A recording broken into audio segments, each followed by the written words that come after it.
In April of 2014, Northwest Florida received 27 inches of rain in a 24-hour period.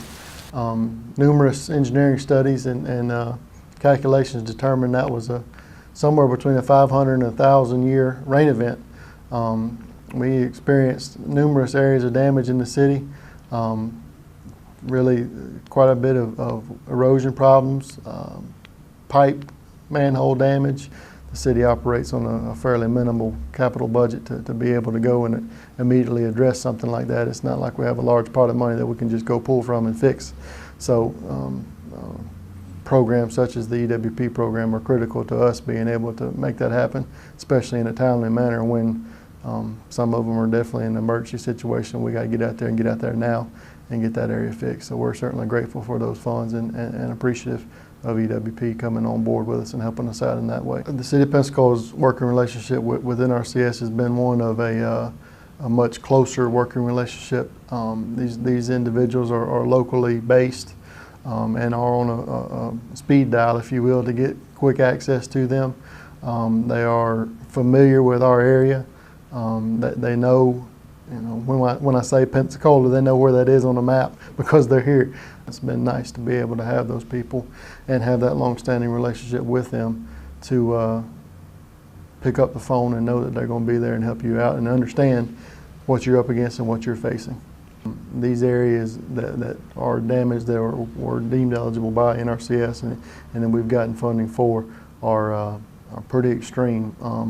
Significant side slopes sloughing off, some of them impacting, all of them impacting residential owned properties, privately owned properties, one of which is got a house it's hanging over a hole, for lack of a better word, in which the side slope sloughed away behind the house, and now it's hanging out over a hole. And this gentleman, that's the property owner, is thrilled about the opportunity to fix that. He obviously is coming to the plate, if you will, with some of his funding, but the NRCS dollars are definitely greatly appreciated by him.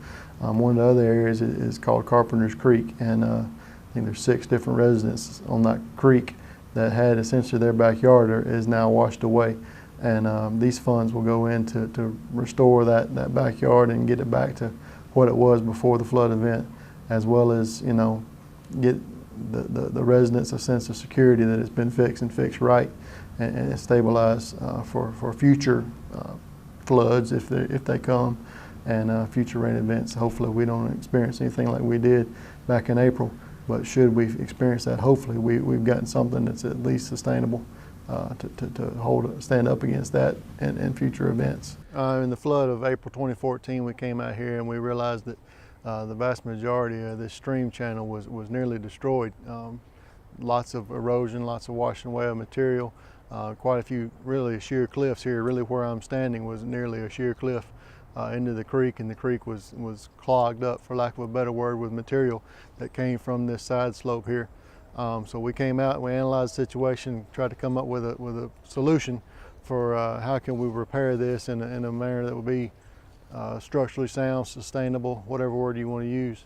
And through our engineering design and the consultant that we use, they came up with the idea that the best thing to do would be to restore the side slope with fill material and then harden it with a flexing mat material, as you see behind me, along with a riprap material at the toe of the slope to provide that extra structural stability, sustainability, and slope protection product there, and it seems to have held up quite well. We're very pleased with it, and I think most of the residents and neighbors in this area are as well.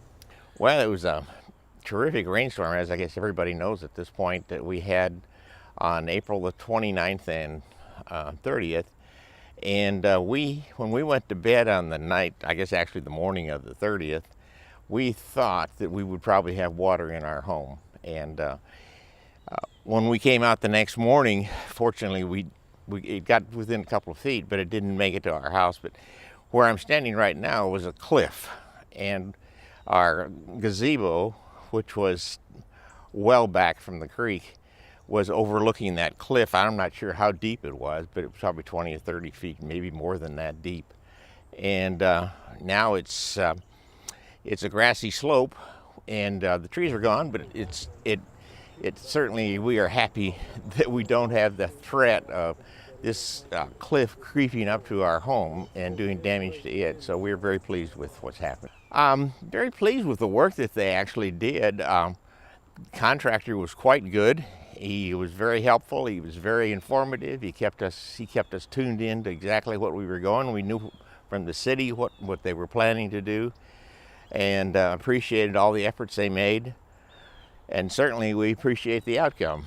This project is the Bay Woods Gully site. We call it Bay Woods Drive because it's bounded by Bay Woods Drive. A gentleman by the name of Mr. Switzer, his backyard was washed away, eroded away, fell in from the April 2014 flood.